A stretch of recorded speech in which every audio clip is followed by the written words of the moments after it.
আসসালামু আলাইকুম প্রিয় দর্শক, অন্য মঞ্চের আলাপচারিতায় আপনাদের সকলকে স্বাগত জানাচ্ছি। ধন্যবাদ মাসুদ ভাই আপনাকে এবং দর্শক শ্রোতা মণ্ডলীকে।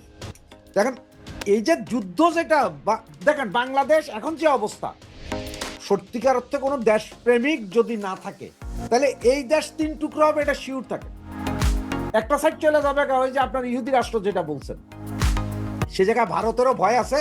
ভারতের একটা দুইটা রাজ্য হয়তো, এক ভাইয়ে বললো যে এখানে মণিপুরে নাকি অনেক ইহুদি আছে, হয়তো একটা দুইটা রাজ্য চলে যেতে পারে ভারত। যদি একটা দুইটা রাজ্য চলে যায় সেদিকে ভারত কি করবে? ভারত বাজ্যে আমাদের এসের থেকে অর্ধেক লয়ে যাবে। মানে আমার ওখানে 10,000 কিলোমিটার নিচে, আমি এখানে 12,000 কিলোমিটার লইয়া যাই, আর বাকি দেখবো একটু অংশ হয়তো ঢাকার একটু অংশ থাকতে হয়ে যেতে পারে। এটা অস্বীকার করে, হয়ে যেতে পারে, হয়ে যেতে পারে।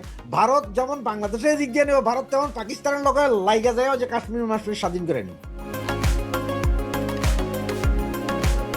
আর আমেরিকা ইসরায়েল তাদের কাজ করে দিব, আর না হইলে আমেরিকা ইসরায়েল এমন কাজ করে দিব আগামী 2-4 বছরের ভিতরে যে আমরা খাইতে না পাইরাই নিজেরা নিজেদের অঞ্চল স্বাধীন ঘোষণা দেব।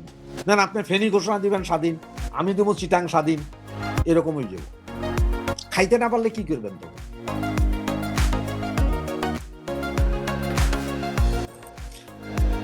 সিমটম আসলে বাংলাদেশের ভাগ্য খারাপ। আমরা 54 বছর দেশ স্বাধীন হয়েছি, সবকিছু হয়েছে, কিন্তু আমাদের এই দেশপ্রেম না থাকার কারণে আমাদের দেশটার অবস্থা আসলেই প্রচন্ড খারাপ। আর আমাদের দেশের খারাপ হচ্ছে যে আরেকটা হচ্ছে মৌলবাদীদের এই উত্থান। মৌলবাদীদের উত্থানটাই আমাদের ধ্বংসের শেষ সীমায় নিয়ে গেছে। এখন তো একদম বরবাদ করে দিয়ে গেছে। যাও, এই ডাক্তার ইউনূস শালা পাকিস্তানের দালাল, এই হারামজাদা এসে তো একদম দেশ বরবাদি করে দিয়ে গেছে, শেষ। আপনার এখন বিলিয়ন বিলিয়ন ডলার রিজার্ভে যোগ হয়ে যাচ্ছে, ভাইরাস কোনো মিল ফ্যাক্টরি ইন্ডাস্ট্রি হচ্ছে না। আমরা খালি দেখাইতেছি ভাই আমাদের রিজার্ভ 30 বিলিয়ন 50 বিলিয়ন, তাতে লাভ কি রে ভাই? আমার তো দেশে তো কোনো কর্মসংস্থান হইতেছে না, গার্মেন্টস বন্ধ হইতেছে, ওই বন্ধ হইতেছে, সেই বন্ধ হইতেছে। মানুষ এখন ওই যে খালেদা জিয়া বলছিল যে পদ্মা সেতু জোড়া তালেদি করছে, এটা প্রমাণ করার জন্য পদ্মা সেতুর ফিলারের নিচে থেকে মাটি সরাই ফেলাইতেছে, যেখানে যে জোড়া দিছে এটা দেখানোর লাগে। এমন বুদ্ধি আমার দেশের লোকজন, সেখানে কি করবেন? যে এক ভাই, আপনি একটা মনে দেখাইছিলেন যে এক ভাই লেখছে এই যে এই ভদ্রলোক যে কথা বলছে তা অত্যন্ত শিশুসুলভ। এই যে ফেসবুক, ইউটিউব, গুগল এইসব পৃথিবীতে আগে ছিল না, ভবিষ্যতেও থাকবে না। তো এই রকম শিক্ষিত ভাইদেরকে নিয়ে কি করবেন? এদের নিয়ে কি করবেন? আরে গুগল থাকবে না, গুগলের চেয়ে আরো ভালো কিছু আইবো। এখন মানুষ গুগলে যায় না, এখন এআই ব্যবহার করে, চ্যাট জিপিটি ব্যবহার করে, আপডেট আসবে। কিন্তু আইএমই জাহিলিয়াতের যুগ, যেই যুগ তোমাদের ছিল আইএমই জাহিলিয়াত, সেই যুগে ফেরত যাবে না। যেই যুগে তোমাদের পরদাদারা তাদের কন্যা সন্তান মাটিতে পুতত, কারণ হচ্ছে যে ওই কন্যা সন্তানের বাবাই এখন যেমন যে তোমাদের মামা খালুরা যে 3 বছরের মেয়েদেরকেও কইরা দাও, ছেলেদেরও কইরা দাও, এই যন্ত্রণায় তাদের কন্যা সন্তান ডুবাই দিত, এই যুগে ফেরত যাবে না। সুতরাং এ মোল্লা জাতি, এ মোল্লা দেখেন ভাই, আমি ইসলামের শান্তির ধর্ম আমরা সবাই বলি, যতক্ষণ পর্যন্ত না আমাদের মাথায় আসলে একটা কমেন্ট নেই। একজন বলছেন হামাস জঙ্গি বাংলাদেশে আছে, এটা আপনাদের কাছে অবাক লাগছে, কিন্তু আমার কাছে স্বাভাবিক মনে হচ্ছে। মানে আমরা এটা বিশ্বাস করতে কষ্ট হলেও দর্শক তিনি বলছেন যে এটা একেবারে স্বাভাবিক, মানে উনি বিশ্বাস করেন এটা আছে। আপনাকে হামাস জঙ্গি যে আছে, আপনাকে কি বললাম যে বাংলাদেশে কয়েক হাজার প্যালেস্টাইন ফেরত যোদ্ধা আছে। প্যালেস্টাইন, এরা প্যালেস্টাইনের যুদ্ধ করে আসছিল, এরা আবার হামাসের হয়েও যুদ্ধ করে আসছে অনেক। এখন সমস্যা, এখনো কেউ স্বীকার করতেছে না অনেক, যেগুলো যে ইসরায়েলের মাইর খেয়ে অল্প কয়েকদিনে ঢুকছে, এরা এখন স্বীকার করবে না, কারণ এরা ভয়ে আছে, কারণ ওদের ম্যাসাকার করে দিচ্ছে, কিচ্ছু নাই। ইসরায়েল তো আপনার ইয়েতে গাজাতে যেই মারছে 73,000 নাকি মাইরেই ফেলাইছে অলরেডি, ঘর বাড়ি কিচ্ছু নাই, সব শূন্য হয়ে গেছে। ওটা তো ল্যান্ডলক একটা অঞ্চল বাংলাদেশে আছে, এটা আপনি আমি হয়তো বুঝতেছি না, আমি আপনারা এটা কিভাবে বলবো যে পাকিস্তান আশীর্বাদ না অভিশাপ, এটা পাইক্যাদের জিগান উচিত, পাইক্যাদের জিগান। আর এই উপমহাদেশে এখন যদি আপনার যদি গত 50 বছরের ঘটনাই দেখেন, এই 50 বছরে দেখবেন যে যত আত্মঘাতী বোমা হামলা, স্কুল কলেজে গোলাগুলি, এগুলো সব কারা করছে? এটা করছে কারা সেটা বলেন। সারা পৃথিবীতে যত মুসলমান এই পর্যন্ত হত্যাকাণ্ডের শিকার হয়েছে তার মধ্যে 99%ই মারছে হয়েছে পাইক্যারা, পাইক্যা মুসলমান, পাইক্যারা। আর হিন্দুত্ববাদীরা যদি সব গণহত্যাই চালাইতো তাহলে 30 কোটি হিন্দু ইন্ডিয়াতে কেমনে আছে? কেমনে আছে সেই শাহজাহানের তাজমহল, তারপরে কি নিজামুদ্দিন আউলিয়ার মাজার, এগুলো আছে কেমন? তো মাদ্রাসাগুলোতে প্রতি রাইতে হাজার হাজার মুসলমান সন্তান নির্যাতিত হয়। আজকে একটা পত্রিকাতেই আসছে, এই নিউজটা পত্রিকাতে আসছে, ওই খুলনা ইউনিভার্সিটির কোথাকার জানি এই শিক্ষক, উনি 86 জন ছাত্রকে ইয়ে দিছেন কি, দেখেন খুলনা বিশ্ববিদ্যালয়ের অধ্যাপক, জামাত নেতা, বিশাল দাড়ি টাড়ি, উনি 86 জন ছেলেকে খুলনা বিশ্ববিদ্যালয়ে আনফিট করছেন, কিন্তু একটা মেয়েকে নিয়েছেন, বলেছেন উনার সাথে লিভ টুগেদার করতে হবে যদি নিতে ভর্তি দিতে চায়। কত বড় হারামজাদা! এটা পত্রিকার নিউজ। তো বাংলাদেশের মুসলমানরা যে নির্যাতিত হয়, যেমন মাদ্রাসার ভিতরে রাইতে নির্যাতিত হয়, দিনের বেলায় এদের কথাবার্তায় নির্যাতন হয়। ভাই গতকালকে এক হিন্দু মুসলমানের সাথে কথা বলছি আমি অনেকক্ষণ, দিল্লিতে থাকে। তো তারে কইলাম যে কিরে ভাই কেমন আছো, অনেকক্ষণ হিন্দিতে। এরপরে সে আমারে কইল যে কজকা আমরা নির্যাতিত হই, এইটা যে তোরা বাঙালিরা কস্তা, তোরা মুসলমান এত খারাপ যে তোদের ওইখানে কোরবানির পরে তোকে মুসলমান বোনেরা গেলে এক টুকরা মাংস দেস না। আবার তোরা আসো যে আমরা ভারতের মুসলমানরা আমরা বলে নির্যাতিত, তোর দেশে তো তোরাই মুসলমান নির্যাতন করস। এই যে তৌহিদি জনতা, যৌন জনতার নাম দিয়া তোরা কি করস মুসলমান? সারা পৃথিবীর সমস্ত, আপনি একটা কথা আমার একটু আগে বলছিলেন, আমি এতক্ষণ কইতে চাই নাই, আপনি আমরা জিজ্ঞেস পাকিস্তান কি সারা পৃথিবীতে সমস্ত গ্যাঞ্জামের মূলকে? না, মুসলমান জাতটাই সারা পৃথিবীতে গ্যাদারিং এর মূল। এই জাতটাই মূল। খুব শান্তিতে ছিলাম আমি যখন ইউরোপে ঢুকি, খুব শান্তিতে, তখন এত মুসলমান বাড়ে নাই। এই মুসলমান বাড়া শুরু হলো মেট্রো স্টেশনে বোমাবাজি, ওই জায়গায় ধর্ষণ, ওই জায়গায় আকাম। ইংল্যান্ডে গত এক সপ্তাহে 20 জনের ফাঁসি, যে সব পাইক্যা উবার ড্রাইভারি করতে যায় ধর্ষণ করছে, মহিলারে মারছে, মাইরে 100 কতটা স্টেপ করে মারে ফেলেছে, সব পাইক্যা, সব মুসলমান।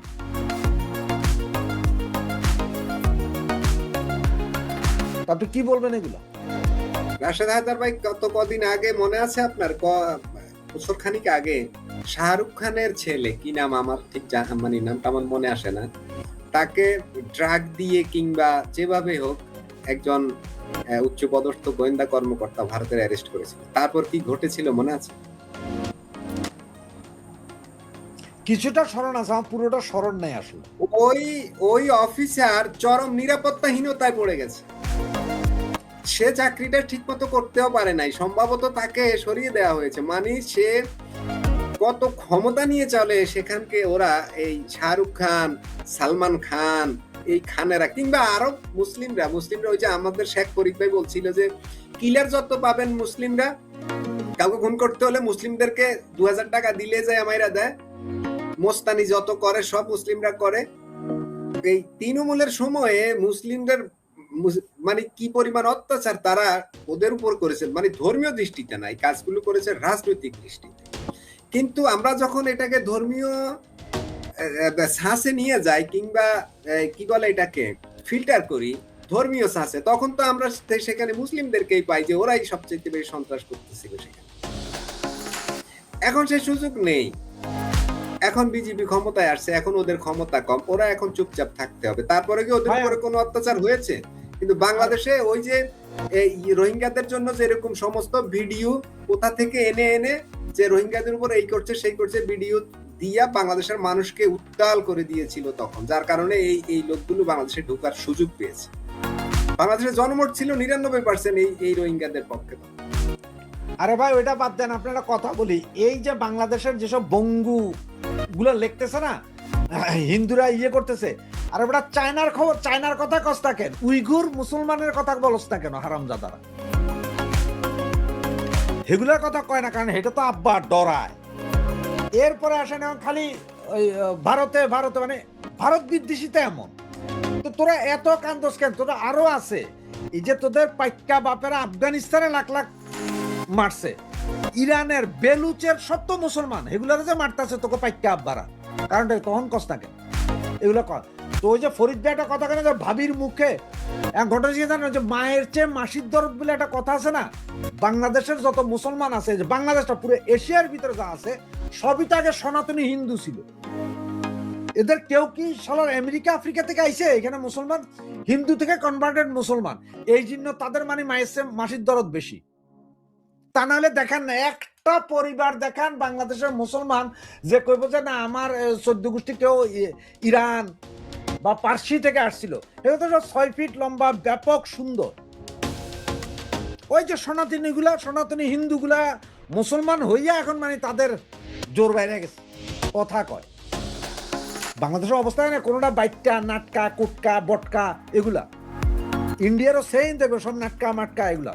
তো সবই তো তোরা হিন্দু ছিলি বেটা, হিন্দু থেকে কনভার্টেড মুসলমান আইসো এখন খালি খই খই করতে। তো এই জন্য মারছে মাসির দরদ বেশি। যেই জাতের থেকে তোরা কনভার্ট হয়েছ এখন সেই জাত লইয়া কথা কথা আবার। রাশাদ ভাই, একটু ভিন্ন একটা প্রসঙ্গ আমরা শেষ করব, সেটা হলো একদম লেটেস্ট আজকের খবর, গতকালকের এই বিষয়টা আসছে, আজকে আমাদের মিডিয়ায় খবরটা দিয়েছে, বিষয়টা ছিল গতকাল। সেটা হচ্ছে পুশিন বন্ধে বাংলাদেশ ভারতকে আলোচনায় বসার আহ্বান জানিয়েছেন জাতিসংঘ মহাসচিবের মুখপাত্র স্টিফেন দুজারি। প্রশ্ন হলো, এই যে জাতিসংঘের মহাসচিবের প্রতিনিধি তিনি এই পুশিন নিয়ে কথা বলছেন, ধীরে ধীরে আমরা এই যন্ত্রণা, আমাদের এই যন্ত্রণা, এই যে আসলো এখানে হামাস আছে, ইসরায়েল করলো, ভারতের দিক দিয়ে পুশিং করে, সেটা কি বাংলাদেশের মানুষ না ভারতের মানুষ? এইটা এখনো জাস্টিফাই হয়নি, ভারত নিজেরা জাস্টিফাই করছে, বাংলাদেশ করেনি। এখন জাতিসংঘ বলছে দুদেশ আলোচনা করে সমাধান করো। ধীরে ধীরে আমরা কি আন্তর্জাতিক পর্যায়ের খেলোয়াড়ে পরিণত হচ্ছে কিনা? রাশিদ থাকবেন না, এটা হচ্ছে 1951 এর আপনার রিফিউজি আইন একটা আছে জাতিসংঘের, যে আইনের আওতায় আমরা বিশ্বের বিভিন্ন দেশে রিফিউজি স্ট্যাটাস পাই। আমরা লিখি ওই লাইনটা যে এত সালের আইন, এই আইনের চুক্তি মোতাবেক আমাদেরকে রিফিউজি স্ট্যাটাস দেওয়া হোক। জাতিসংঘের কাম কি? যাত্রা সংঘের তো এখন কেউ দাম দেয় না, যাত্রা সংঘের কথা তো কেউ শুনে না, কোথাও না কোথাও যাতে এরা দুই একটা কথা কইতেইব, যার কারণে কইতেছে যে ইন্ডিয়া তোমরা ইয়ে করো, আসো রিফিউজি স্ট্যাটাসের একটা দুই পক্ষ কথা বলো, ঢুকাইও না। কারণটা কি জানেন? কারণ হচ্ছে এই জাতিসংঘ কোন আর যত সংঘই কোন সবাই জানে, কারণ হচ্ছে আপনার ঘরের কাজের বুয়া, বাংলাদেশে কোনো কাজের বুয়া দেখাইতে পারবেন না যে ভারতীয় মহিলা, কিন্তু ভারতে বহু কাজের বুয়া দেখাইতে পারবে বাংলাদেশি মহিলারা কাজের বুয়াগিরি করে। এগুলো হচ্ছে নাটক, এগুলো নাটক, অন্য আর কিছু না। এই জাতিসংঘের মহাসচিব আইসা ইনুস এক লগে ইফতার করলো না, ইহুদি ভাইয়া ইফতার করে কইছে রোহিঙ্গারা ঈদের দিন রোহিঙ্গা ল্যান্ডে যায় ঈদ করবে, গেছে? এদের কথা কেউ শুনে? এই যাত্রা সংঘের কথা ছেলে কি কইলো আর না কইলো, ঘটনা হয়েছে পুশব্যাক বা পুশিন যা করানো কইরা দিছে অলরেডি। অল্প কিছু আছে যেটা ভারতও জিয়ে রাখছে নাটক, বাংলাদেশ তো পুরাই নাটক, অল্প কিছু। এই যে সুইস ব্যাংকে যা দেখতেছেন, এইটা হয়তো দেখেন আপনার 25 সালের জুন জুলাইয়ের হিসাব, কারণ এটা তো July two June two June হিসাব হয়, বা এপ্রিল টু এপ্রিল হিসাব। 26 সাল ধরলে তো সেটা আরো অনেক টাকা হয়ে যাবে, মানে বন্যা স্রোতের ব্যাংকগুলো টাকা দিতে পারতেছে না মানুষকে, তাহলে এই টাকা গেল কই? টাকা গেল আবার সরকার বলে খালি লোন নেয়, টাকা নাকি নাই সরকারের হাতে। যে টোলের টাকা উঠে, অমুক টাকা উঠে, তমুক টাকা উঠে, এগুলো গ্যাস যাচ্ছে কোথায়? টাকা আছে, সরকারের টাকা আবার খরচ হয়, তো সরকার দেশ চালাতে গেলে তাদের খরচ আছে, বেতন দিতে হয়, এটা সেটা নানা ধরনের বেতন দিতে হয়, অমুক দিতে হয়, তমুক দিতে হয়, বহুত খরচ আছে। তারপর ইনকামের রাস্তা বন্ধ হয়ে গেল কেন এত তাড়াতাড়ি? না, এখন আমাদের ট্যাক্স আহরণ বাড়তেছে, তো ট্যাক্স তোলা হবে বেশি, আমাদের 2 লাখ কোটি টাকা অতিরিক্ত ভাই, ট্যাক্স নেওয়া হবে, যেটা আগে নিত 5 লাখ কোটি, এখন সেটা করা হয়েছে 7 লাখ কোটি। 7 লাখ। ট্যাক্স তো না, এখন নিবে এখন বেশি করে। এখন তো বলা হচ্ছে যে রাস্তায় ফুটপাতের যে দোকানদার হেতো শতকরা 2 টাকা দিতে হবে। ফুটপাতে যে দোকানদার গরিব সেও 2 টাকা দিতে হবে। তবে আহা, পঙ্গু যে লোকটা জন্ম নিছে তাকেও তো ট্যাক্স দিতে হবে। ধরুন একটা বাচ্চার একটা প্যাম্পাস কিনবেন আপনি, সেটাতেও তো আমার ট্যাক্স দিয়েই তো আমি কিনে নিচ্ছি, তো কে ট্যাক্সের অবশ্যই। আওতার বাইরে আছে? 18 না, কোটি মানুষ, ট্যাক্সের 18 কোটি মানুষই ট্যাক্স দিতে হচ্ছে। ট্যাক্সের আওতার বাইরে আছে শুধু একটা গোষ্ঠী, সেটা হইছে যারা ওই যে ইসলামের ঠিকাদারি নিয়ে মসজিদ মাদ্রাসা খুলে বইছে, এরা ট্যাক্সের আওতার বাইরে। এদের উপর ট্যাক্স বসানো উচিত 50%। এরা ট্যাক্সের আওতার বাইরে। হায়দার ভাই, আমরা একটা কথা বলি, ট্যাক্স শুধু বাড়াইয়া লাভ না, আমার দেশে তো কর্মসংস্থানের ইয়ে করতে হবে। মিল ফ্যাক্টরি ইন্ডাস্ট্রি খুললে মানুষ চাকরি করবে, ট্যাক্স বাড়বে। সেটা না করে আপনি খালি এখন গরিব মানুষের উপরে ট্যাক্স বহাই দিলে তো ভাই হবে না। এখন আপনি বর্ডারে কাঁটাতারের বেড়া টানেন, আর চাই ইসরায়েলের মতন 25 ফিট উচ্চতার ওয়াল দেন, যেটাই দিবেন দেন, এটাকে হিসাব করেন যে এই জিনিসগুলো দেওয়ার পরে আমার লাভ ক্ষতি কতটুকু, আমার কতটুকু লাভ এবং কতটুকু ক্ষতি। কারণ ভারত দিয়া পারে, কারণ হচ্ছে ভারত বিশাল দেশ, ওরা দিচ্ছে, ওদের কাছে পয়সা আছে, ওরা দিচ্ছে। তারপরও মনে সম্মত কাঁটাতারে বেড়াটা দিতে যায় ওদের প্রায় 100 মিলিয়ন বা 200 মিলিয়ন ডলার খরচ হবে বেড়ার দিন। এছাড়া ওরা আবার গেরিসন খুলছে 3টা, সব মিলে বছরে নাকি তাদের $1 বিলিয়ন খরচ। তাই ভারত হিসাব করছে আমি $1 বিলিয়ন খরচ করার পরে আমার $3 বিলিয়ন ইনকাম বেশি হবে। এটা হয়তো ওরা ক্যালকুলেশন করে বাইর করছে। বাংলাদেশ কি হিসাবে বাইর করছে? এখন বাংলাদেশ যদি মনে করে না আমরা কাঁটাতারের বেড়া দেবো, এটা সংসদে বইলা দিলে এমন একটা ফাপড় তুলুম যে কাঁটাতারের বেড়ার জন্য একটা পিলার লাগাইতে আমরা মোটামুটি পিলারের দাম যদি 10,000 টাকা হয়, সেটারে 50,000 টাকা করে হিসাব দিয়া কয়েক লক্ষ পিলারের টাকা পকেটে করবো। মানে খরচ যদি হয় 1 বিলিয়ন, তাহলে আমরা 10 বিলিয়ন টাকা নিয়ে যাবো পকেটে করে। সেইটা হইলে খারাপ। আর কাঁটাতারের বেড়া দেন, ওয়েল অ্যান্ড গুড। বেড়া দিলে একটা দিক হয়তো বাংলাদেশের একটা জিনিস হবে যে চোরাচালান প্রতিরোধ হবে। তো চোরাচালান প্রতিরোধ হওয়ার আগে বর্ডার গার্ড, এই বর্ডার গার্ড যেটা আছে বাংলাদেশের, এইটাতে যারা ডেপুটেশন আছে, আর্মির যেসব কর্মকর্তার ডেপুটেশন আছে, আগে তাদের মনস্তাত্ত্বিক শিক্ষার দরকার। কারণ জানেন না জানেন, বুঝেন না বুঝেন, এইখানেও এই বর্ডার গার্ডের ডেপুটেশনে আসতে কয়েক লক্ষ টাকা করে ঘুষ দিয়ে আসে এরা। এইটা বন্ধ করে দেন, কাঁটাতারের বেড়া দেন। তবে কাঁটাতারের বেড়া দিয়ে আমার মনে হয় বিজিবি তুলে ফেলা উচিত। কাঁটাতারের বেড়ার উপরে 440 ভোল্টের ইলেকট্রিক লাগায় গেলেই মূল। আর তার আগে যখন কাজ করবেন তখন 2-3 মাস ধরে গ্রামের বাসীরা বুঝান যে এখানে কাঁটাতারের বেড়া হচ্ছে, এই জায়গায় গেলে তোরা মরে যাবে। করতে পারেন, এটা কোনো বিষয় না। তো কথা হচ্ছে আপনার লাভ কতটুকু আগে সেটা দেখেন, নাকি কাঁটাতারের বেড়া দেওয়ার পেছনে যাই আপনি আরো পয়সা খাইবেন, আরো পয়সা মারবেন যে চলছে আমরা। বা কাঁটাতারের বেড়া এখন ঘটনা হয়েছে যে যেই দেশে পদ্মা ব্রিজের পিলারের মাটি চুরি হয়, নাট বল্টু চুরি হয়, এই দেশে কাঁটাতারের বেড়া দিলে এটা যে কাইটা লইয়া যায় যে বেচ্চা লাইবেন না, এটাই হইতে পারে না। কারণ আপনারা রুরাল ব্যান্ড আমাদের নদী নালা খাল বিলের ওইখানে দেখছে যে বাদ দেয় প্রতি বছর পানি উন্নয়ন বোর্ড, খেয়াল করছেন কিনা জানি না। 1,000 কোটি টাকা একটা বাদ দিল, বাদ যেদিন দিছে তারপরের দিন দেখা যাচ্ছে ওখানে মাটি সরে যাইতেছে, মাটি আরো সরে যাইতেছে না, ওগুলো তুলে আরেক দিকে নিয়ে যাইতেছে। ওই যে কোন মন্ত্রী গেছে আর যেমন ভাড়াই ইটানি রাস্তা তৈরি করছে, ইট ভাড়া করে আইনা রাস্তা তৈরি করছে, মন্ত্রী গেছে গাও, এরপরে তারেক রহমান সম্ভবত ওনার বাবার বাড়ির দিকে। তো ওই রকম যদি হয়ে যায় তাহলে কিন্তু বিপদ। আর যদি ওই রকম না হয়, বলে না আমরা ইয়ে করবো, তাহলে দেন। তবে ভারত বাংলাদেশের বর্ডারে তো যেহেতু ভারত দিছে, আমার দরকার কি এই মুহূর্তে দলের, আমার দেওয়ার দরকার হচ্ছে মায়ানমারের লগে নাফ নদীর উপরে দেন, সরাসরি নাফ নদীর উপরে দেন, যাতে রোহিঙ্গারা ঢুকতে না পারে। আর যেগুলো ঢুকে বইয়ে যেগুলোর পিঠটা বাইর করেন, সেগুলোরও বাইর করেন। এরা মায়ানমারের সীমান্তে দেন, আমাদের পাহাড় পর্বত বাঁচান। ভারত তো এই যে ছিটমহল চুক্তি অনুযায়ী ভারত তো 10,000 একর জমি দিয়ে দিছিল আমাদেরকে গিফট। আমরা যা দিছি তার চেয়ে 10,000 একর জমি বেশি দিয়ে দিছে ভারত, ছেড়ে দিছে যে ঠিক আছে বাজে নিয়ে যা, শান্তিতে থাক। মায়ানমার তো আমাদের জমি দখল করতেছে, তাকে ওইটা ঠেকান, চোরাচালান ওইটা ঠেকান। ভারতের এখানে ভারত এখন দিতেছে, আপনারা একটু স্ট্রংলি দাঁড়াইলে আপনারা কেন পয়সা খরচ করবো, ওটা পয়সা খরচ করতেছে, আপনারা মজা মারেন। খরচ করছে ভারত, মজাটা আপনারা নেন না। আপনারা আবার দ্বিতীয় বেড়া দিয়ে কি করবেন? চোর তো সব আপনার দেশে যাইতেছে, তো আমার দেশ থেকে সব মানুষ তো ওইখানে যায়। একটা কথাই আছে না, রাশেদ হায়দার ভাই, মিয়ানমার সীমান্তে কাঁটাতারের বেড়া বেশ ভালো উদ্যোগ, সেটা অনেক আগেই দেওয়া উচিত ছিল।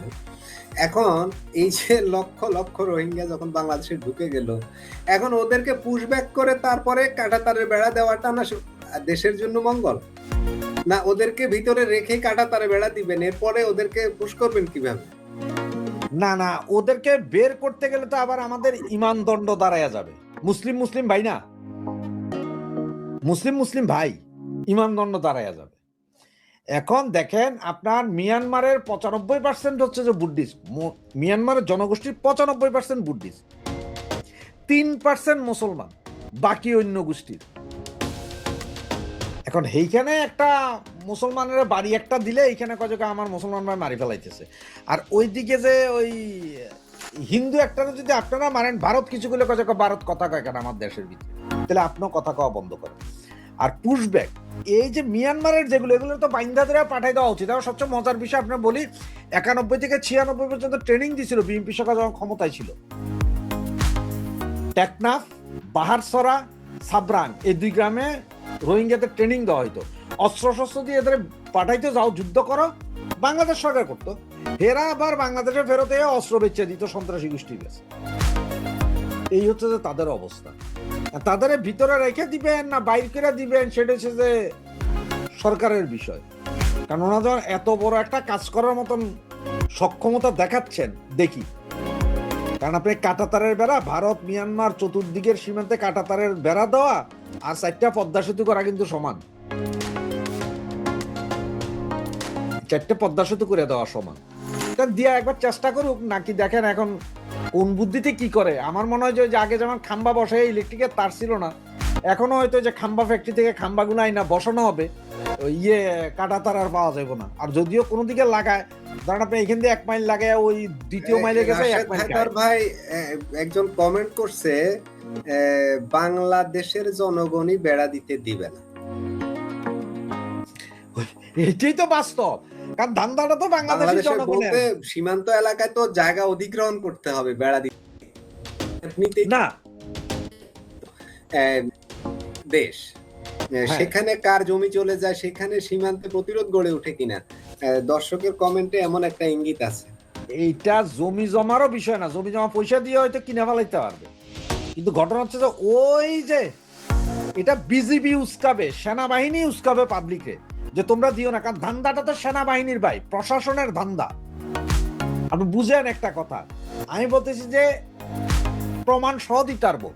একজন সেনা অফিসার 10 লক্ষ টাকার নিচে ঘুষ না দিলে আসতে পারে না, 10 লাখ টাকার উপরে যায় 2 বছর বা 1 বছরের জন্য ডেপুটেশন। এত টাকা দিয়ে আপনি ওখানে বর্ডারে যাইতেছেন মানে কি, পয়সা আছে। বিজিবির যারা দাঁড়াইছে তারাও পয়সা পায় ওখানে, কারণ চোরাচালানে যে মালগুলো আসে এগুলো কি পয়সা ছাড়া আসে কোনো মাল? একদম পয়সা না দিয়ে আপনার সোজা যায়? সোজা তো যায় না, পয়সা দিতে হয়। এ পয়সা দিয়ে ঢুকবে, ঢুকার সময় পয়সা পায়, বিজিবি পায়, সেনাবাহিনী পায়, পুলিশ প্রশাসন পায়, রাস্তার উপর ট্রাফিকও পায়। কারণ হেও জানে যে অবৈধ মাল যাইতেছে এই গাড়িতে রাইতের বেলা, ওই সিলেট সীমান্ত, কুমিল্লা সীমান্ত, ওই সীমান্ত সব দিয়া। সুতরাং এরাই খেপাবে যে তোমরা এমন আন্দোলন করো যে ইয়ে হবে না। ওই যে মনে আছে আপনার এয়ারপোর্ট করার কথা ছিল ঢাকারও দূরে, কি জানি জায়গার মধ্যে, আপনার স্মরণ আছে কিনা জানি না আমি জায়গাটায়। এটা আন্তর্জাতিক এয়ারপোর্ট করার কথা ছিল, যেটার সাথে সরাসরি সেতু করে দেওয়ার কথা ছিল, ডিরেক্ট এসে ঢাকার ভিতরে নামবে। ওইটা ঘোষণা হওয়ার আগে ওইখানকার জমি জমা সব বড় লোকেরা কিনা ফেলাইছে। এরপরে ওখানে যাই এবার আন্দোলন শুরু করাই দিছে।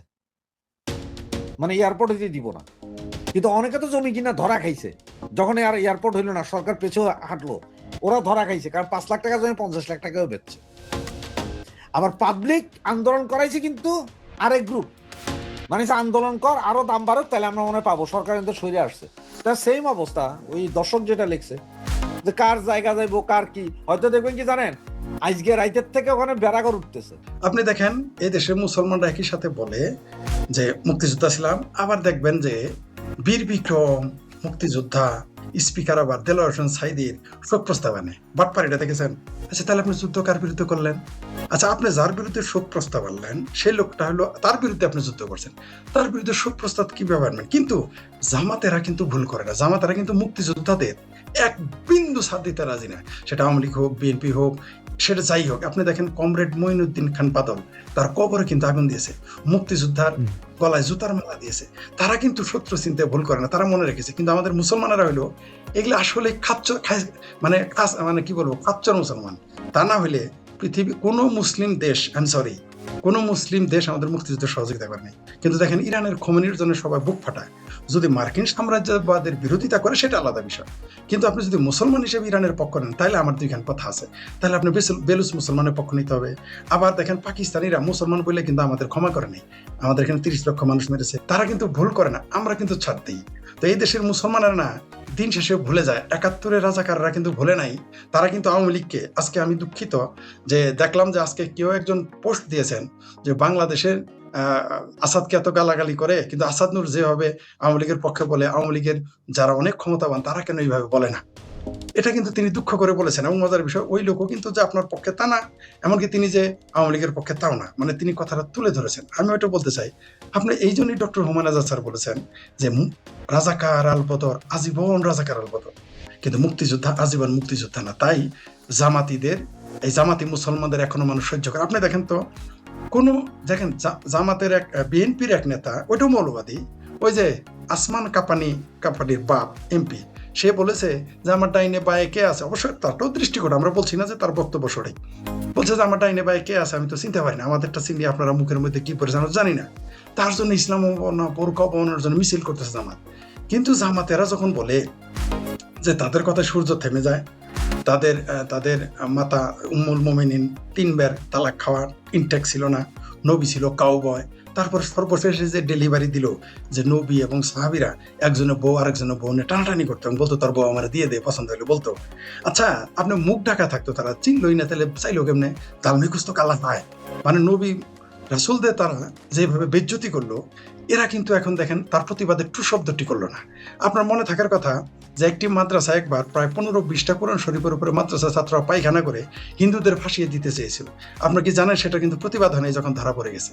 কিন্তু দেখেন একটা ছোট্ট একটা পোস্ট দিলে তারা মেরে ফেলতে আসে। আপনি কিন্তু কোনোদিনই কোরআন শরীফে পায়খানা করেন নাই, করবেনও না, ঠিক আছে? আমরা তো এটা চিন্তাই করি না। কিন্তু দেখেন তারা প্রতিবাদ, এরা হলো ধর্ম না, এদের আসলে ইসলাম প্রেমটা হচ্ছে এদের সিলেক্টিভ, অর্থাৎ তারা যদি কিছু করে সেটা সমস্যা নেই। আপনি দেখেন না ভারতের যে বিজেপি নেত্রী নূপুর শর্মা কি বলেছিল? নূপুর শর্মা যা বলে তার চাইতে নেকেট ভাষায় মৌলবীরা ওয়াজের কথা। আরেকটা বলি, এই যে আওয়ামী লীগের কথা বললেন বা যারা অন্যান্য মুসলমান বিএনপির কিছু বলে না কেন, আরেকটা উদাহরণ আপনাকে দিই। এখন আওয়ামী লীগ ক্ষমতায় রংপুরে, এটা দেখবেন নেটে খুব কষ্ট করে খুঁজে বের করতে হবে আপনাকে। রংপুরে সেইখানে আওয়ামী লীগের লোকজনদেরকে মসজিদে নিয়ে তবা পড়িয়েছে, এটা আপনার চ্যানেল বলেছে, অন্যান্য জায়গায় বারবার বলেছে, এটা নিয়ে টু শব্দটি করে না কেউ। আওয়ামী লীগের লোকদের নিয়ে তবা পড়িয়েছে, বলেছে বল আওয়ামী লীগ হচ্ছে হিন্দুর দল, আওয়ামী লীগ হচ্ছে ইহুদির দল, আওয়ামী লীগ কাফেরের দল। তবা পড়িয়েছে যে সে আর আওয়ামী লীগ করবে না। আপনি জানেন এটা নিউজ হওয়ার পরে সেই নিউজটা ব্ল্যাকআউট নিউজ নাই। দ্বিতীয়ত, হাইকোর্ট এটাকে রংপুরের ডিসিকে রুল জারি করেছিল যে তুমি এটার তদন্ত করো এবং রিপোর্ট দাও। আজ পর্যন্ত রিপোর্ট পাইছেন? নিউজটা আপনি খুঁজে পাবেন না। আরেকটা নিউজ দেই, দেখেন অদ্ভুত ব্যাপার, এই যে ধর্ম নিরপেক্ষতা নিয়ে মৌলবীরা এত সিকরি করে না, গালাগালি করে, ধর্ম নিরপেক্ষতা হারাম, বিএনপি, জাতীয় পার্টি, জামাত, চরমনাই পীর, এমনকি আওয়ামী লীগের অনেক লোক কিন্তু ধর্ম নিরপেক্ষতা মানে না। মজা তথ্য হইল যে 2019-এর নির্বাচনে, আসলে সর্বশেষ নির্বাচনটা কবে হলো? সম্ভবত 2019 বা তারপরটা, আমার এই মুহূর্তে খেয়াল নেই। ওই নির্বাচনে 2019-এরই হবে। ওই নির্বাচনে মানে ভারতের লোকসভা নির্বাচন, ওইখানে বললো এই যে আরশাদ মাদানি, আপনি কি জানেন সেই স্পেশাল নামাজ পড়েছে ভারতে যাতে আল্লাহ যাতে ধর্ম নিরপেক্ষতা প্রতিষ্ঠিত করে। কি বুঝলেন এখন? আপনি যদি বলেন, আমি যদি বলি ধর্মনিরপেক্ষতার কথা, বিএনপি, জামাত, হেফাজত ইসলাম, রানাইপির জাতীয় পার্টি মানবে না, এমনকি আওয়ামী লীগের 30% মানুষ মানে না। কিন্তু মাদানি কিন্তু সেটার জন্য আবার কোন মাদ্রাসা? দেওবন্দ মাদ্রাসা। এরা আবার বলতে পারবে না এরা মাজার পূজারি। দেওবন্দ মাদ্রাসা খাঁটি মুসলমান, ঠিক আছে? তারা বলতেছে সেখানে স্পেশাল নামাজ পড়ে আল্লাহ তুমি, মানে বুঝেন, কিন্তু নামটাই দিয়েছিল স্পেশাল নামাজ, যে আল্লাহ যেন ধর্মনিরপেক্ষতা, সেকুলারিজম ভারতে ঠিক রাখে। কিন্তু ওই মাদ্রাসায় তারই শিষ্যর কাছে পইরা আইসা বাংলাদেশের মৌলবীরা বলে ধর্মনিরপেক্ষতা হারাম। এদের বাটপাড়াটা, এটাও দেখবেন নিউজ আপনি খুঁজে পাবেন। এগুলো আপনি পাবেন না, এগুলো আপনাকে মানে খুব কষ্ট হবে পেলেও। একটা অদ্ভুত ব্যাপার। এবং এর বলে কোথায় পেয়েছেন, কোথায় ছিল, মানে তারা বিশ্বাসই করতেছে না। যেমন আপনি উইঘুরের মুসলমানদের যে নির্যাতন করে, কোনো মুসলমানকে কথা বলতে শুনেন? একটা মুসলমানকে আপনি শুনেছেন? বলে নাই, বলবেও না। বামপন্থীরা একেবারেই চিঙ্কু বাম, জালিয়াত বাম, একেবারেই চুপ। আজকে জানেন একজন ভারতের বামপন্থী আমাকে কি লিখেছে জানেন? আমি নাকি ভারতের চড্ডি চাটা, আমাকে বলছে, বুঝতে পারছেন? ভারতের বাম মানে এভাবে যদি বলতো যে আমি বিজেপির চাটা, তাও একটা কথা ছিল। বলছে ভারত চাটা চাট্টি। আচ্ছা, আমি ভারত যদি চেটে থাকি তাহলে তো আমাকে তার ক্রেডিট দেওয়ার কথা, তাই না? সে নিজেও ভারতীয়, কিন্তু আমাকে গালি দিল যে আমি নাকি ভারত চাটা চড্ডি। চিন্তা করে দেখেন, এই হলো চিঙ্কুবাম। তো সব দেশে, সব জায়গাতেই এরকম। আর বাংলাদেশে আপনি যে শিরোনাম দিয়েছেন, ভাগ্যিস লেখেন নাই যে ফরিদ ভাইয়ের ভাবির পোলা রাস্তাঘাটে মারি খাইতেছে, আমার ইজ্জত আর একটু পাংচার হয়ে যেত, এমনি পাংচার হয়ে যাইতেছে। আপনি শিরোনাম দিয়েছেন ভাবির পোলা, লোকজন বুঝে ফেলতেছে যে আমার ভাবির পোলা। ঠিক আছে, ধন্যবাদ আপনাকে। ওইখানে লেখেন নাই যে ফরিদ ভাইয়ের ভাবির পোলারা। এরপরে লিখে ও ভালো, আপনার একটা সুসংবাদ দেই এবং একই সাথে দুঃসংবাদ। বাংলাদেশ থেকে কয়েকজন, মানে যারা নাটকের প্রতি, যারা নাটক বানায়, তারা বলেছে যে ভাবির পোলা নামে একটা সিরিয়াল তারা বানাবে, সিরিয়াল চলতেই থাকবে, ঠিক আছে? সেইখানে নাকি আমাকে মুখ্য ভূমিকায় দেখতে চায়, যে আমাকে তারা পাবে কিনা, এটা আপনাকে বলে রাখলাম। ভাবির পোলা শিরোনামে। নমস্কার, আমি তরুণ ঘোষ। ট্রাম্প এবং মোদির জয়েন্ট মিটিং এর পর, মানে সাইড লাইনে মিটিং এর পর, এখন মিটিং এর তো কোনো খবর পাওয়া যায়নি। যখন এই মিটিং চলছে তার আগে সার্জিও গোর, তিনি ভারতের স্বরাষ্ট্রমন্ত্রী, যিনি এখন দেখাশোনা করছেন স্বরাষ্ট্রমন্ত্রী এবং আমাদের যে প্রতিরক্ষা মন্ত্রী রাজনাথ সিং, যারা দেখাশোনা করছেন, সেই স্বরাষ্ট্রমন্ত্রীর সঙ্গে দেখা করেন। দেখা করে তিনি মার্কিন কিছু বার্তা এবং কিছু চিঠি, যেগুলো হচ্ছে আপনার চুক্তি বলা যায় না, আশ্বাস, মানে মার্কিনীদের পক্ষ থেকে ভারতকে আশ্বস্ত করা এই বাংলাদেশের ব্যাপারে, এই নিয়ে স্বরাষ্ট্রমন্ত্রীর সঙ্গে কথা বলেন। এখন ওদিকে যখন মিটিংটা চলছে, সাইডলাইন বৈঠক 1-to-1 চলছে, তখন নিশ্চয়ই এই নিয়ে কথাবার্তা, তো ট্যারিফ নিয়ে তো উনি সাংবাদিক সম্মেলনে ট্রাম্প বলেছেন যে আমরা খুব কাছাকাছি এসছি, মোদিও ঘাড় নেড়েছেন। এখন তারপরেই হচ্ছে আগামীকাল একদল বাণিজ্য প্রতিনিধি নিয়ে জেমিসন গিয়ার তিনি ভারতে আসছেন। এখন জেমিসন গিয়ার আসা মানে বোঝা যাচ্ছে কোনোভাবে হয়তো মার্কিনদের সঙ্গে ভারত একটা চুক্তি করতে যাচ্ছে। কিন্তু সেক্ষেত্রে নরেন্দ্র মোদীর অনুপস্থিতিতে অমিত শাহ ডেকে পাঠান পীযূষ গোয়ালকে। সেটা সার্জিও গোর চলে যাওয়ার পর পীযূষ গোয়ালকে ডেকে উনি বলেন যে বাণিজ্য চুক্তি সম্পর্কে খুব ধীরে সুস্থে এগোন এবং সতর্কতার সঙ্গে, কারণ ট্রাম্পকে ভারত বিশ্বাস করে না। সামনে নভেম্বরের মিড টার্ম ইলেকশন, তার আগে এই চুক্তিটা করে উনি মিড টার্ম ইলেকশন পার হতে চাইছেন। কিন্তু আমরা এমনভাবে চুক্তিটা করব মানে যখনই ইচ্ছে তখনই যাতে বেরিয়ে আসতে পারি। তাতে কি হবে, তাতে কি দরকার, বাণিজ্য সংক্রান্ত সংবিধানের আমাদের যে ধারা উপধারাগুলো আছে সেইগুলোকে বাণিজ্য চুক্তির সঙ্গে ট্যাগ করে দাও। যে ভূ রাজনৈতিক, অর্থনৈতিক, সামাজিক এবং প্রতিরক্ষা ক্ষেত্রে যদি কোনো দিন কোনো সমস্যা দেখা দেয়, তাহলে সঙ্গে সঙ্গে এই চুক্তি অগ্রাহ্য হয়ে যাবে। এইরকম একটা দীর্ঘ একটা লেখা হচ্ছে, চুক্তির একটা খসড়া তৈরি করা হচ্ছে। মানে যে চুক্তি হোক না কেন, আংশিক চুক্তি হবে, তারপর ধীরে ধীরে ধীরে ধীরে সেটা বাড়বে। যেটা চীনের ক্ষেত্রে হয়েছে, সেরকম আমেরিকার ক্ষেত্রে হবে। তবে পশুখাদ্য এবং আমাদের যে কৃষিপণ্য, এই দুটো সেক্টর বাদ থাকবে। ভারত তার পূর্বের অবস্থানে কিন্তু রয়েই গেছে। এই দুটো সেক্টর কিন্তু আমরা খুলব না, কৃষিপণ্য আমরা খুলব না। আর গোদুগ্ধ, দুগ্ধজাত পণ্য আমরা সেখানেও আপনাকে ঢুকতে দেবো না। বাকি যা আছে সেটা নিয়ে আলোচনা হতে পারে এবং আলোচনার ভিত্তিতে সহিসাবুত হতে পারে। কিন্তু মজার কথা হলো যে বাংলাদেশ প্রসঙ্গে তাহলে কি কথা হয়েছে, এখন তো আমরা তো জানতে পারবো না। তবে কোনো সদর্থক কথা যদি না হয়ে থাকে, তাহলে অমিত শাহ একে ডেকে পাঠিয়ে, পীযূষ গোয়েলকে ডেকে পাঠিয়ে এই নির্দেশের কথা বলতেন না, এবং সংবিধানের ধারা উপধারাকে বাণিজ্যিক ক্ষেত্রে সেটাকে জুড়ে দিতে বলতেন না। নিশ্চয়ই এমন কিছু একটা বার্তা একটা গিয়েছে, মানে এসেছে। ওই চিঠিপত্রের মাধ্যমে এমন কিছু একটা গ্যারান্টি দেওয়া হয়েছে যেটা বাংলাদেশের পক্ষে স্বস্তিকর, ভারতের কাছে স্বস্তিকর। এখন সেগুলো দেখো, আন্দাজে এগুলো তো বলা যায় না, আন্দাজে তো অনেক কিছুই কথা বলা যায়, কিন্তু এইগুলো বলা যায় না।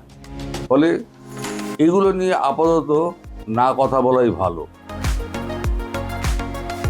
তবে আংশিকভাবে মনে হচ্ছে এখন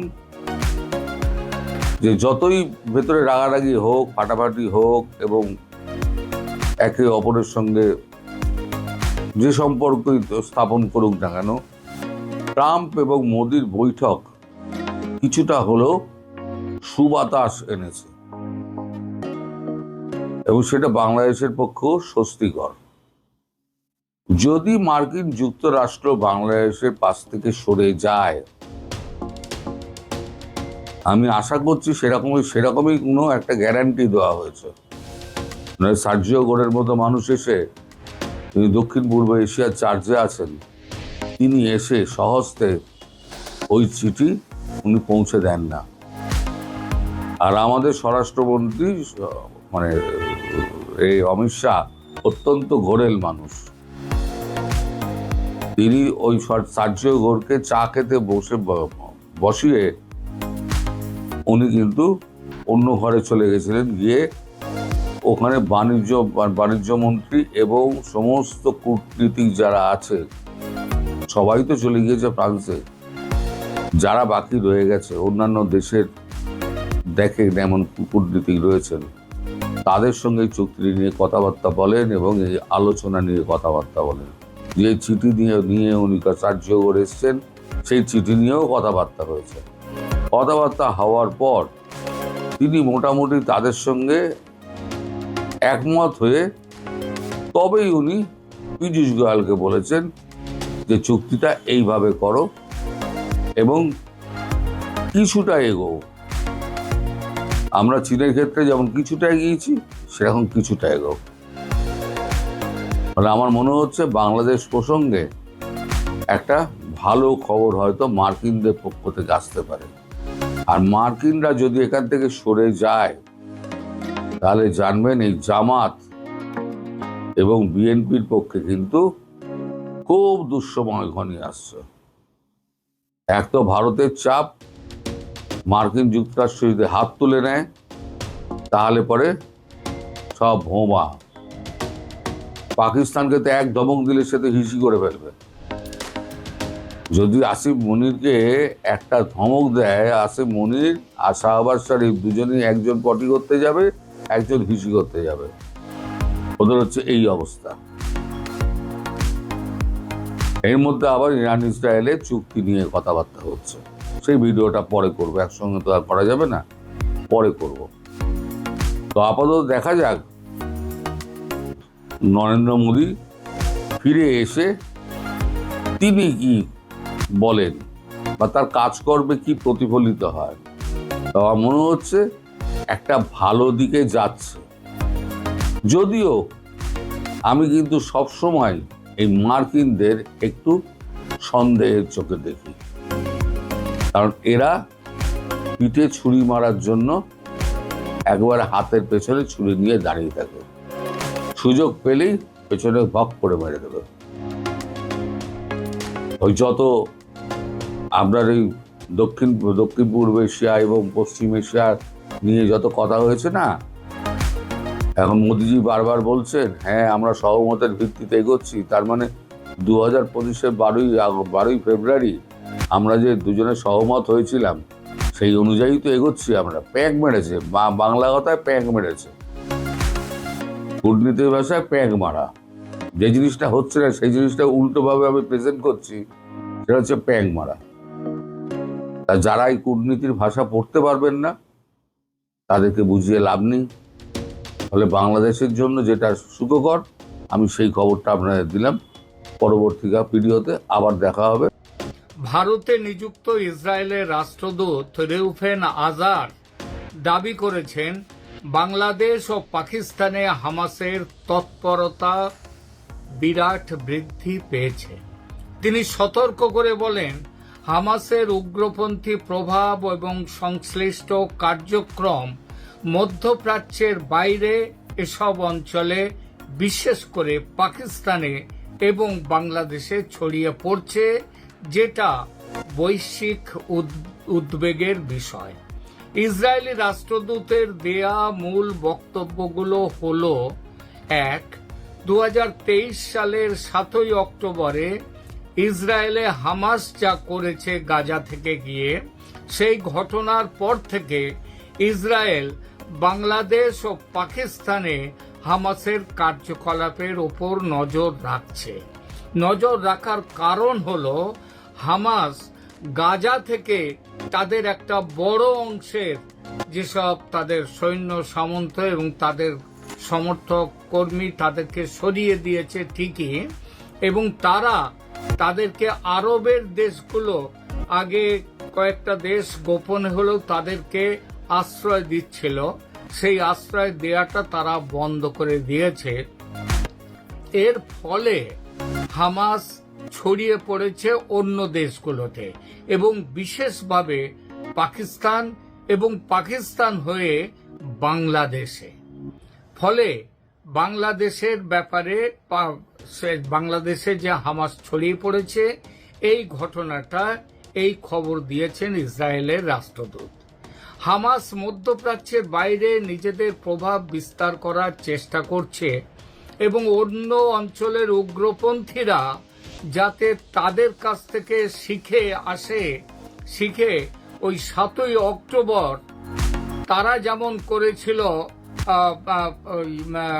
ইসরায়েলে যেভাবে ঝাঁপিয়ে পড়েছিল, সেই রকম হামলার ঘটনা ঘটানোর জন্য তাদেরকে অনুপ্রাণিত করছে অন্য দেশের সন্ত্রাসীদের।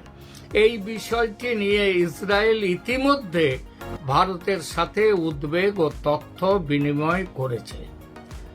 এবার এর ফলে আমরা একটা জিনিস দেখি, মানচিত্রের ইসরায়েলি রাষ্ট্রদূত বাংলাদেশে হামাসের বিস্তার নিয়ে যা বলেছেন, সেই বিস্তার ভারতের পক্ষে অবশ্যই বিপজ্জনক, ভারতের পক্ষে চিন্তার কথা, দুশ্চিন্তার কথা। কিন্তু এই দুশ্চিন্তা পশ্চিমবঙ্গের ক্ষেত্রে আরো অনেক বেশি, কারণ মানচিত্রের দিকে তাকালে আমরা দেখি পশ্চিমবঙ্গ ভারতের মূল ভূখণ্ড এবং উত্তর পূর্ব ভারতের মধ্যে একটি কৌশলগত সেতু। একদিকে বাংলাদেশ, অন্যদিকে নেপাল, আরো উত্তরে ভুটান এবং পূর্বে উত্তর পূর্ব ভারতের রাজ্যগুলো। এই অবস্থান পশ্চিমবঙ্গকে যেমন অর্থনৈতিকভাবে গুরুত্বপূর্ণ করেছে, তেমনি নিরাপত্তার দিক থেকেও অত্যন্ত সংবেদনশীল করে তুলেছে। বাংলাদেশের সঙ্গে দীর্ঘ সীমান্তের কারণে সীমান্ত পারাপার, মানব পাচার, জাল নথি, অবৈধ অনুপ্রবেশ এবং উগ্রপন্থী নেটওয়ার্কের সম্ভাব্য কার্যকলাপ বহুদিন ধরেই ভারতের নিরাপত্তা সংস্থার উদ্বেগের বিষয়। এই উদ্বেগ আরও বেড়েছে বাংলাদেশের পরিবর্তিত রাজনৈতিক পরিস্থিতির কারণে। গত প্রায় 2 বছরে বাংলাদেশের রাজনৈতিক পরিস্থিতির দ্রুত পরিবর্তন হয়েছে। শেখ হাসিনা সরকারের পতনের পর রাষ্ট্রীয় কাঠামোর ওপর সরকারের নিয়ন্ত্রণ ইচ্ছাকৃতভাবে দুর্বল করা হয়েছে। মোহাম্মদ ইউনূসের অন্তর্বর্তী সরকার ক্ষমতায় এসেই জেলে আটক মৌলবাদী ও সন্ত্রাসীদের গণহারে মুক্তি দিয়ে মৌলবাদী ও সন্ত্রাসীদের প্রতি এই বার্তা দিয়েছে যে তার সরকার মৌলবাদী ও সন্ত্রাসীদের বন্ধু।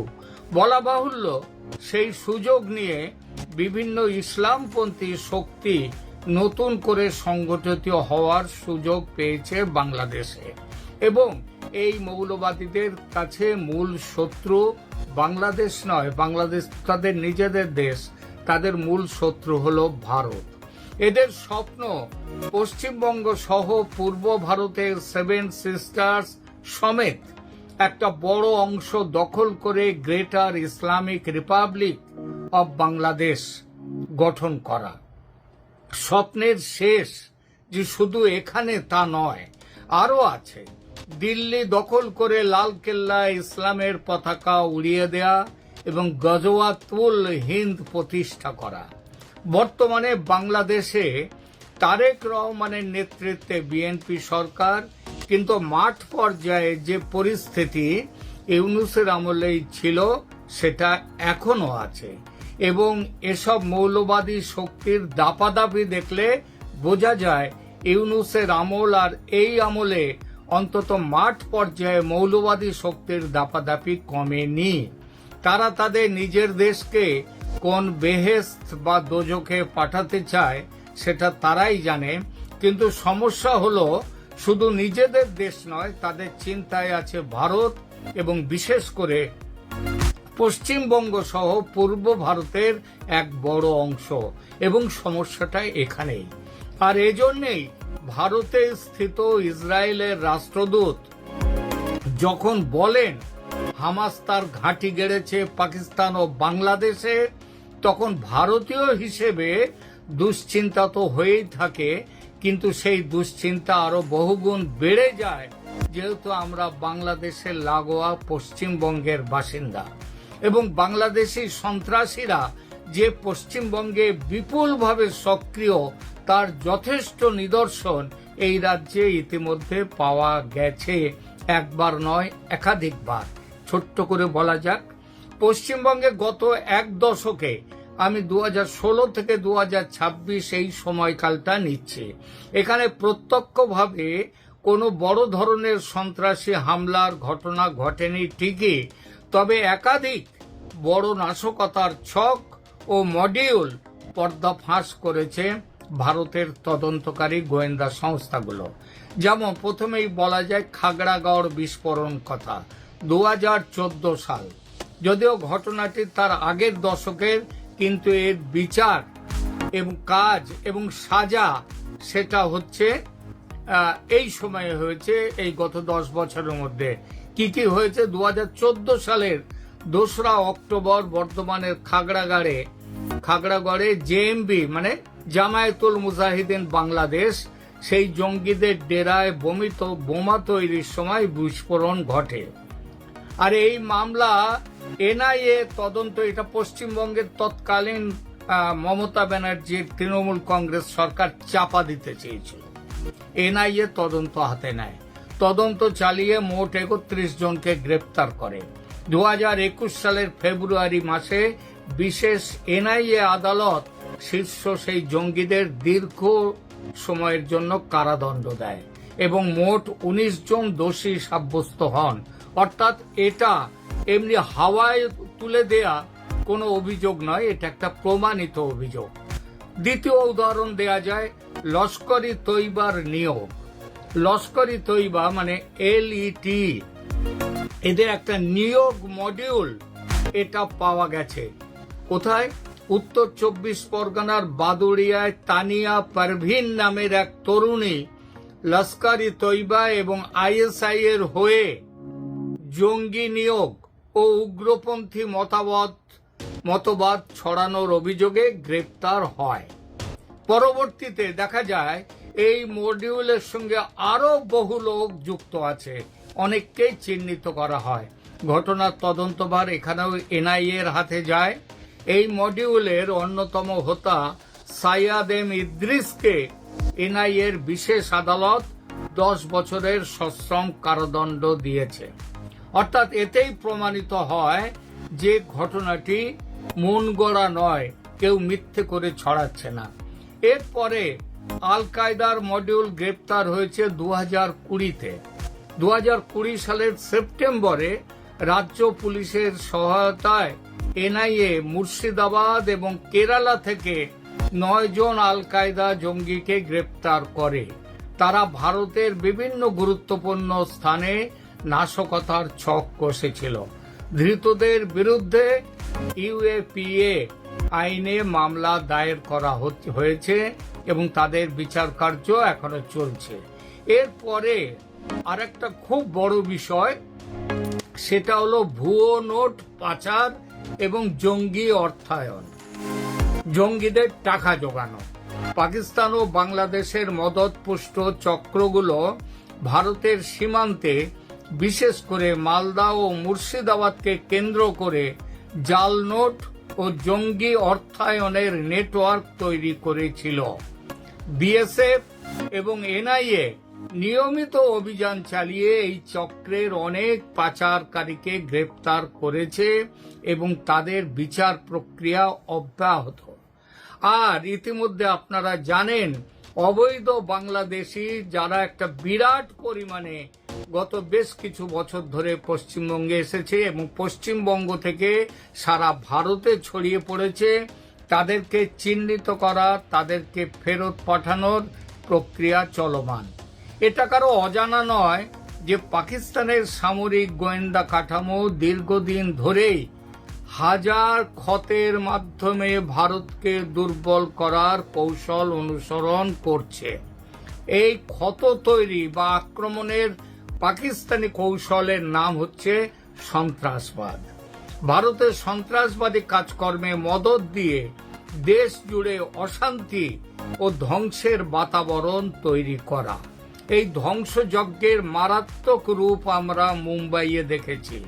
কাশ্মীর, পাঞ্জাব, মুম্বাই এবং বিভিন্ন সময় উত্তর পূর্ব ভারত, এই পশ্চিমবঙ্গ সব ক্ষেত্রেই এই অভিযোগ উঠেছে। কয়েক মাস আগে পহেলগাঁওয়ে যে মারাত্মক ঘটনাটি ঘটেছিল এবং যেটা দিয়ে হিন্দু মুসলমান দাঙ্গা বাঁধাবার একটা চেষ্টা করা হয়েছিল, যার প্রতিক্রিয়ায় অপারেশন সিন্দুর হয়, তার পেছনেও হামাস জঙ্গিদের যোগ ছিল, এমন কথা বলেছে ভারতের গোয়েন্দারা। এরপরেও আছে লালকেল্লার সন্নিকটে যে গাড়ি বোমা বিস্ফোরণ হয়, তার মধ্যে যুক্ত ছিল বাংলাদেশি সন্ত্রাসীরা। এই সমস্ত ঘটনা স্পষ্ট ইঙ্গিত দেয় যে বাংলাদেশে উদ্ভূত সন্ত্রাসবাদ ক্রমেই সংহত হয়ে উঠছে, আর যেভাবে তারা গুছিয়ে নিচ্ছে নিজেদের সরকারি প্ররোচনায় এবং প্রশ্রয়ে, তাতে এর আড়ালে পাকামাথা হামাসের যুক্ত থাকার সম্ভাবনা কখনোই উড়িয়ে দেয়া যায় না। এবং তবে একটা কথা এখানে বলতেই হয় যে ঈশ্বর অন্তত এবার পশ্চিমবঙ্গকে ভুলে গেছেন তা নয়। যে পথে স্বাধীনতার পর থেকে চলছিল পশ্চিমবঙ্গ, তাতে মনে হচ্ছিল এই রাজ্যের জন্য ঈশ্বর আদৌ ভাবিত নন। এটা ঈশ্বর পরিত্যক্ত একটি রাজ্য, অথবা ঈশ্বর ঘুমিয়ে পড়েছেন, তিনি পশ্চিমবঙ্গকে দেখতে চান না।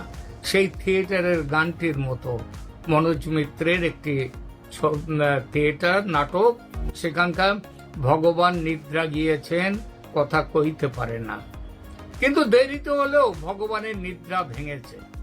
কংগ্রেস আমলে পশ্চিমবঙ্গকে ভগবান দেশ ভাগের ক্ষত সামলাতে ব্যস্ত রেখেছিলেন। বাম আমলে ভগবান কমিউনিস্টদের বিপ্লব নামক বুজরুকির স্বপ্নে আচ্ছন্ন রেখে মরণের পথে নিয়ে গিয়েছিলেন। কমিউনিস্টরা বলে না, রিলিজিয়ান ইজ দ্য ওপিয়াম, মানে ধর্ম হচ্ছে আফিং, আর কমিউনিস্টদের বিপ্লব নামক বুজরুকিটা হচ্ছে আর এক রকমের আফিং। এটাতেও এই বিপ্লবের স্বপ্নে, এই বুজরুকির স্বপ্নে আচ্ছন্ন রেখে একটা জাতকে ধ্বংস করার নাম হচ্ছে কমিউনিস্টদের বিপ্লব। আর মমতার আমলে বাঙালির মেরুদণ্ড ভেঙে চুরে পুরো জাতটাকে চিতায় তোলার ব্যবস্থা করা হয়েছে। তবে চিতায় শেষ আগুন জ্বালাবার আগে অথবা কোরামিনে গঙ্গা যাত্রা, সেই গঙ্গা যাত্রায় সেখানটায় গিয়ে রেখে দেয়া হয়েছে বাঙালিকে। সেই অবস্থায় ঘুম ভেঙেছে ভগবানের, ঝাঁকুনি দিয়ে জাগিয়ে দিয়েছেন বাঙালিকে। আর তার পরিণামে মমতা নামক ভয়ঙ্কর বিপদের হাত থেকে রক্ষা পেয়েছে বঙ্গবাসী। পশ্চিমবঙ্গকে শেষ করবার জন্য, ভারতকে টুকরো করবার জন্য পাকিস্তান বাংলাদেশের সন্ত্রাসী শক্তির যেসব অস্ত্র মজুদ ছিল, মমতা সযত্নে সেই সব অস্ত্রকে শান দিয়ে শত্রুর হাতে ভালোভাবে তুলে দিয়েছেন এবং আরো দিচ্ছিলেন। তিনি হিন্দুর বিরুদ্ধে মুসলিমের হাতে অস্ত্র তুলে দিয়েছেন। সীমান্ত যাতে খোলা থাকে এবং এই রাজ্যের ডেমোগ্রাফি যাতে মুসলমানদের হাতে, বাংলাদেশি মুসলমানের হাতে চলে যায়, তার জন্য যা করার তাই করেছেন। সীমান্তে কাঁটাতারের বেড়া দেওয়ার জমি তিনি দেননি, যাতে সীমান্ত দিয়ে অবাধে যাতায়াত করতে পারে, তারা ভারতে এসে বসবাস করতে পারে। পুলিশকে তিনি অকেজো করে দিয়ে সন্ত্রাসীদের প্রশ্রয় দিয়েছেন। এবারের এই 26-এর নির্বাচনে মমতাকে হারিয়ে দিয়ে, বাম কংগ্রেসকে প্রায় অদৃশ্য করে দিয়ে এবং বিজেপিকে ক্ষমতায় এনে রাজ্যের জনতা যদি জেগে না উঠত, তাহলে 5 বছর পর এই রাজ্য কোথায় পৌঁছে যেত সেটা ভাবতে গেলে শিউরে উঠতে হয়। ভগবান রাজ্যবাসীর ঘুম ভাঙিয়েছেন, এটার জন্য ভগবানের প্রতি কৃতজ্ঞতা জানাতে হয়। তবু মনে রাখতে হবে, শত্রু এখনো শেষ হয়নি, বড় একটা ঘা খেয়েছে এই মাত্র। শত্রু কিন্তু কামড় দেওয়ার জন্য তৈরি হচ্ছে, আপাতত কিঞ্চিত অদৃশ্য হয়ে আছে, দৃশ্যমান নয়। ইসরায়েলের রাষ্ট্রদূত সতর্ক করে দিয়েছেন আমাদের, এটা বলেছেন আমরা যেন সজাগ থাকি, ঘুমিয়ে না পড়ি। হামাস পশ্চিমবঙ্গের দোরগোড়ায় বাংলাদেশে বসে গেছে। আমাদের মনে রাখতে হবে, চারপাশে শত্রু পরিবেষ্টিত হয়েও ইসরায়েল যে বেঁচে আছে এবং মাথা উঁচু করে বেঁচে আছে এত বছর ধরে, তার কারণ ইসরায়েলিরা ঘুমোয়নি, তারা সজাগ।